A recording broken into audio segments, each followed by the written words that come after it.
আসসালামু আলাইকুম সবাইকে। আশা করছি আপনারা সবাই ভালো আছেন। আলহামদুলিল্লাহ আমরা অনেক বেশি ভালো আছি। তো এই রমাদান মাসে অনেক ইফতারি আইটেম দিয়েছি। তো আজকে ভাবলাম কেননা আজকে একটা রান্নার ভিডিও দিই। তো রান্নার মধ্যে আজকে আমি রান্না করতে যাচ্ছি এই করলাগুলো দিয়ে আর এই সিমের দানাগুলি দিয়ে কিভাবে রান্না করব পুরো ভিডিওটি দেখতে থাকুন। তো প্রথমে আমি দানাগুলিকে আগে গরম বালির মধ্যে দিয়ে এগুলোকে ভালো করে গরম করে নিব। এটা শব্দ হবে। তারপর আমরা এটাকে নামিয়ে নিব। আর আজকের যে সবজিটা দিয়ে রান্না করতে যাচ্ছি এটা দেখলে না অনেকেই নাক সিটকিয়ে দেয় যে এটা তো এত বেশি তিতা, কীভাবে খাবো। আপনারা অবশ্যই এইভাবে রান্না করে দেখবেন, তাহলে কোনো রকম তিতা ভাব থাকবেই না। আপনারা ট্রাই করে অবশ্যই দেখবেন। তো আগের দিনে ঠাকুমারা অনেক বেশি এই সবজিটা খেত, অনেক বেশি ভালো লাগতো। তো এই রমাদান মাসের মধ্যে অনেক কিছু খেতে ইচ্ছা করে। তো আজকে ভাবলাম এটি রান্না করে খাবো, অনেক বেশি ইচ্ছে করছিল তাই। তো আমাদের দানাগুলো তো হয়ে গিয়েছিল। তো এটাকে ভালো করে পরিষ্কার করে এভাবে গরম জলের মধ্যে আমরা এটাকে সিদ্ধ হওয়ার জন্য রেখে দিব কিছুক্ষণের জন্য।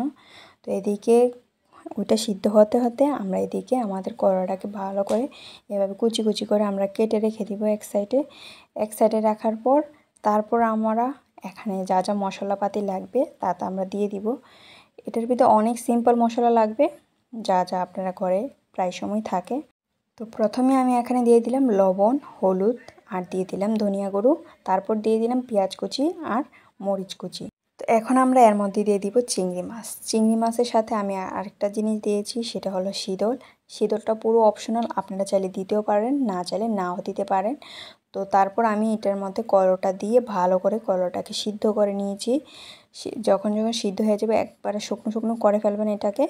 শুকনো করার পর এখন আমরা এটাকে প্রায় 5 মিনিটের মতো রান্না করে নিলাম। রান্না করার পর শুকনো হয়ে গেছে। এখন আমরা এটাকে নামিয়ে নিব। নামিয়ে এখন আমরা এর মধ্যে দিয়ে দিব ফোড়নটা দিব তেল। প্রথমে তেলটা দিয়ে এর মধ্যে দিয়ে দিব শুকনো লঙ্কা, দিয়ে দিব তেজপাতা, দিয়ে দিব একটু রসুনটা দিয়ে ভালো করে আমরা এটাকে একটু গরম করে তারপর আমাদের রান্নাটা এর মধ্যে দিয়ে দিব। দিয়ে প্রায় এটাকে 5 মিনিটের মতো আরেকটু জাল করে নিব। জাল করে আমাদের রান্না পুরো কমপ্লিট ধনিয়া কুচির সাথে।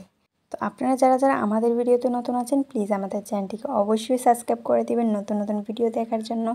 তাহলে আজকে এই পর্যন্তই। ভালো লাগলে লাইক কমেন্ট শেয়ার করবেন। Thank you for watching.